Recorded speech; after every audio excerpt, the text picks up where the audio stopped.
I'm going to talk about Durham District School Board's board meeting on May 21st, 2019. So this video is going to go over the board itself, their meetings and their trustees, and then some things that went on at the meeting, such as the land acknowledgement, David Robinson's speech, ESL, and student pathways. Firstly, DDSB school trustees are an important link between the schools and the board. Trustees are elected every 4 years through municipal elections. Their role is to be available for taxpayers, parents, and community members in regard to the public school system. Each December, a trustee holds internal elections for a board chairperson, a vice chairperson of the standing committee, and a chair of the Education Finance Committee.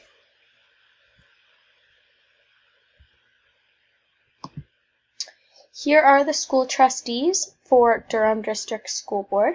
So Michael Barrett is the chairperson trustee, Carolyn Morton is the vice chairperson trustee, and Darlene Forbes is the vice chairperson of the standing committee, as well as the following trustees: Patricia Burns, Chris Branny, Paul Crawford, Ashley Noble, Nikki Lundquist, Donna Edwards, Scott Templeton, and Christine Thatcher. The school board holds meetings approximately once a month, as well as standing board meetings, committee meetings, frequently throughout the school year. The school board meetings are open to the public. These meetings are just to bring the community together, allow for any conflicts to be mended and then solved, as well as just let the community know what is going on in the different schools throughout the school board. I wanted to talk about the land acknowledgement during the school board meeting. It wasn't your typical land acknowledgement that is done in the schools each day. Those land acknowledgements are quite repetitive and they might have lost their meaning a little bit, as some people are challenging this, that it is just being said over and over again because we have to, and people aren't actually understanding the meaning of it. So I just wanted to talk about the land acknowledgement in this meeting and how it was a lot more detailed, and noticed that they provided information about the past, the future, as well as not just stating that we are on the Mississaugas of Squaw Island First Nation territory, and that's that kind of the day moves on is what it usually seems like. But this land acknowledgement provided a lot more detail and put a lot more time and effort into it, and it wasn't just that standard 10-second acknowledgement. I hope to see that being brought into the schools rather than just that standard repetitious saying that goes on in the schools each morning. The following 3 slides are just some of the topics that were brought up at the school board meeting. None were really of conflict. It was more of bringing awareness to the group and explaining some programs that are going on in the school board.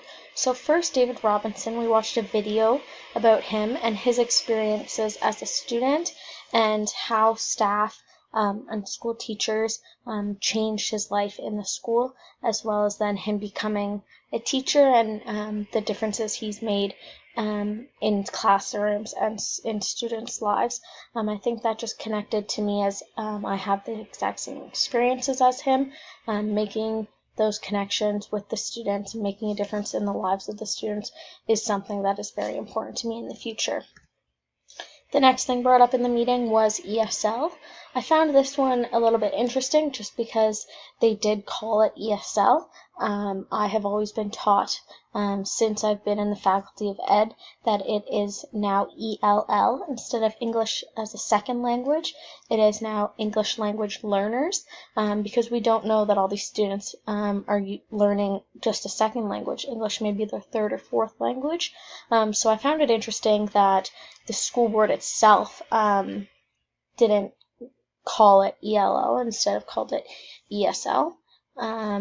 So that kind of interested me, brought me to look up what school boards use what.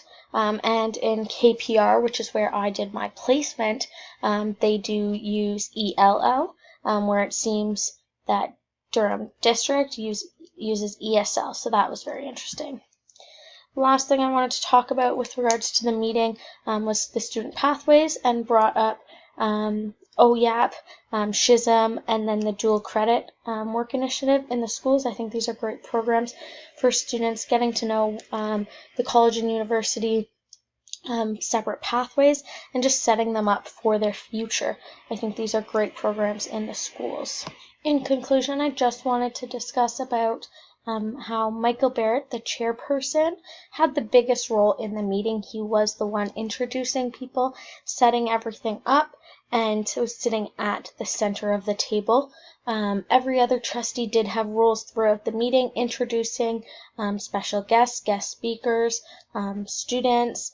I thought that was very interesting that everyone had their own role, but Michael Barrett seemed to be the lead on this. I also found it interesting that the student trustees were there. There are 3 student trustees that were in attendance at, 3 student trustees that are student trustees, but only 2 were in attendance when we were there. These students are elected from other peers in TDSB, and they sit in on the board meetings and make those connections with the committee members, the trustees, because they are students in the system, and they are making those connections from the schools straight to the school board, or straight from the students, and being those student voices in the school. The school board meeting was very enlightening and interesting. Not as lengthy as I thought it was going to be, so definitely something to consider, especially when I am in the workforce and my own classroom teacher, to attend these meetings just to get to know what is going on in the school board.